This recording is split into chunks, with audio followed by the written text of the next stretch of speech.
What up, everyone? I am Jack Slater, the one, the only, the comic outlaw. Yeah. And I'm back. Yeah. I got the green ring this time, so I'm going to do my thing. Different realities, you have to wear different rings, different structures, different places, different multiverses, if you know what I'm saying. Anyways, it's been a while since we did a mixtape madness. And you know that I like to keep it fresh, like to keep it real. I like to bring back bands that had a feel for real, back in their decade, back when they used to get paid, laid, and screwed, glued, and tattooed, and all that wonderful stuff. And this is a band from the 90s. And yeah, the 90s, it happened a long time ago. But this band had a feel, a sound to it, a movement.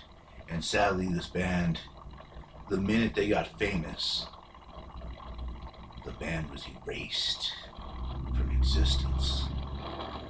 But then again, found new life, as the record business tends to have an ebb and flow to it. But anyways,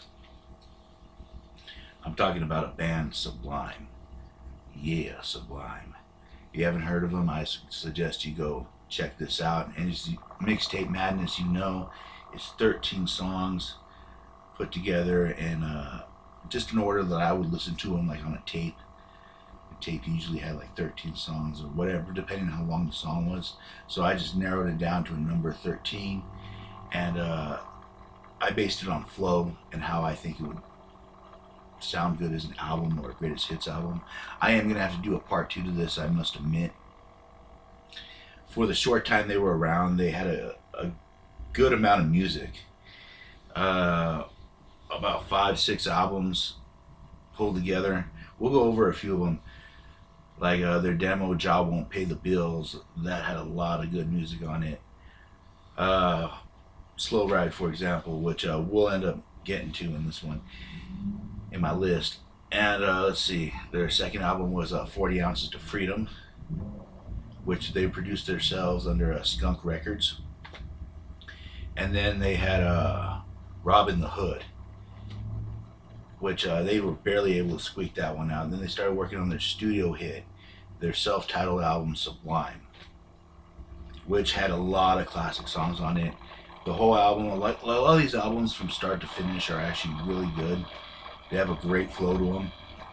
They have a nice infrastructure, and even they said there was a lot of problems during Sublime because Bradley was in and out of drugs. He had a big problem with heroin, and they had to piece together a lot of the album, but the album sounded magnificent. And then, unfortunately, Bradley Nowell passed away in 1996 from a heroin overdose, so the band was only around for a very short time.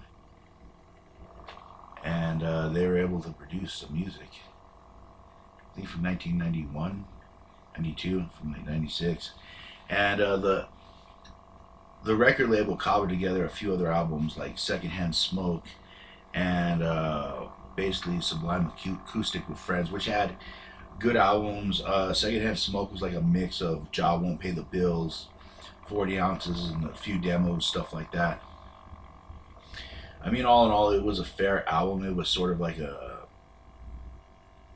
not like kind of like just a pull together of things that people may not have heard, which wasn't bad. And they threw in a few hits, so it was a semi greatest hits, mostly a B-side album, but wasn't that bad. I mean, it was okay for what it was. Anyways, now this is my list, so, and I'm probably gonna be making a part two. That, like I said, they had a lot of good music, they had a lot of good flow. I kind of took this from their original albums, and I kind of want to do a part two of Sublime in Rome, because I know people have mixed feelings about it, but I thought the band was really good. I don't really give a shit what people say. They like it, they don't like it. I thought it was good. I thought a lot of the songs were good. It was well structured, and it had a good feel to it, which is all what I'm always looking for, what I'm all about. And if some people don't like it, then you don't like it. And about them switching singers, well, AC/DC did the same thing, and they're still badass, aren't they? Van Halen, Pantera, look that shit up. All right, my list. Now, first one is DJs. It's actually the first song off of "Jah Won't Pay the Bills." It has a nice flow to it, very even. And of course, I had to hit you up with Sublime. Sublime's "Caress Me Down." This has a Jamaican feel, that dun dun dun dun dun dun dun dun dun dun dun dun dun dun. You see, Sublime was part punk and part reggae in all California. They brought the style of what they saw in California, the underbelly, the drugs, the partying, because they were together since high school before they got their big break, and they go to parties with gangs and violence and all this other. They saw all kinds of stuff in the young ages. So the band had a very California feel to it. Next one, 40 Ounces of Freedom, Bad Fish. This also came out on "Jah Won't Pay the Bills." Bad Fish is a wonderful song. It's a very interesting love song. Like, I love that lyric, "Baby, you're a big blue whale."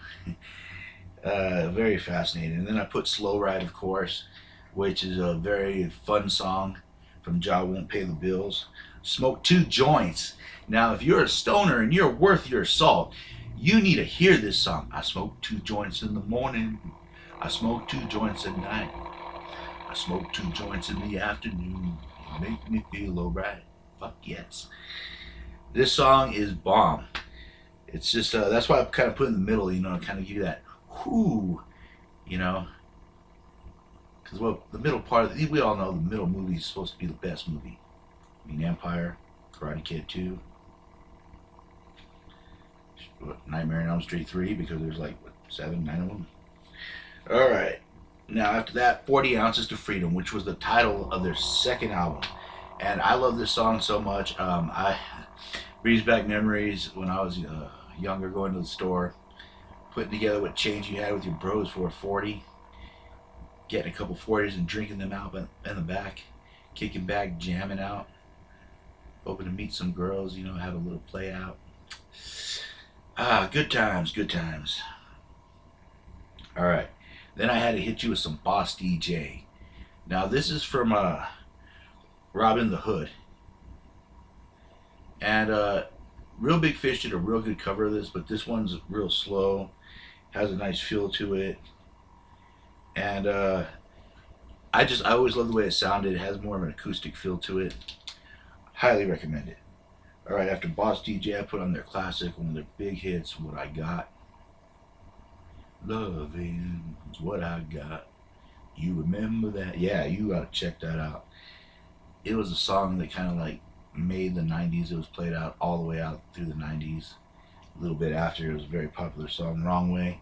"Wrong Way" is just a fun song about a dude, the wrong dude meeting the wrong girl in the right situation. Great song. "Under My Voodoo." Now, this goes more to the punk roots. It has a real rough sound to it. Great song. I love it. It was in Sublime, and it just had, like, it interrupted all the smoothness of the flow of the album. It was real raunchy. I love the hell out of it. And after that, I put Pawn Shop, which is a very interesting story, because Bradley would actually pawn the band's instruments when they didn't have enough money back in the day, and the manager would have to go buy them back. So that's how the song "Pawn Shop" kind of came to fruition. I tell you, this band has a very interesting, colorful past, And of course, my last one would be "Rivers of Babylon." Now, this is a cover song, of course, but damn, what a good song. Of course, it has a Jamaican feel, Marley vibe, and they do a really good job, and Bradley just sings the ever-loving hell out of it. And of course, it has a real good feel to it. And like I said, Bradley took reggae music and punk music, and like the whole band just kind of combined this very fascinating hybrid of music. It was a little bit of rap, a little bit of this, a little bit of that. Just American. That's the best way I could put it. Just a little bit of everything mixed together. And yeah, if you like reggae, if you like any of this, I mean, you would like B-list. Oh yes, I left out number 13. Da, da, da. I was giving my speech because I love this band so much. I would have to go with Saw Red. This is from another one. This actually has, this is from Jaw Won't Pay the Bills. This has Gwen Stefani in it. And this had to be the closer. Because, like I said, I was talking about their punk roots. This song, and this is why I put it at the end, just is a love song, but it's real punky. It has a real like thick sound to it. Every day I love it just a little bit. And Gwen keeps up with him. And Gwen is just powerful. This is young Gwen. This is No Doubt, when No Doubt was just starting out. And this is why I put it at the end, because it just has that booster to it. Oh my God. And man, it is just so good. Like, if you sit there and you listen to it, and it's early Gwen Stefani. And that's why I put it after Rivers of Babylon. I got so into my speech, I almost forgot about number 13. I highly recommend looking up Sublime. I mean, they're just good for a playlist. They're good to add into like certain playlists that you have. Like I said, it has different vibes. I mean, they even do a song about KRS-One. They do a lot of crazy stuff. It's worth listening to. And like I said, it gives you a preview of what the 90s were besides grunge and this and that. This was one of those hybrid times. And it's just worth checking out. Sublime. And yes, I'll probably be doing a part 2 to this, just so you know.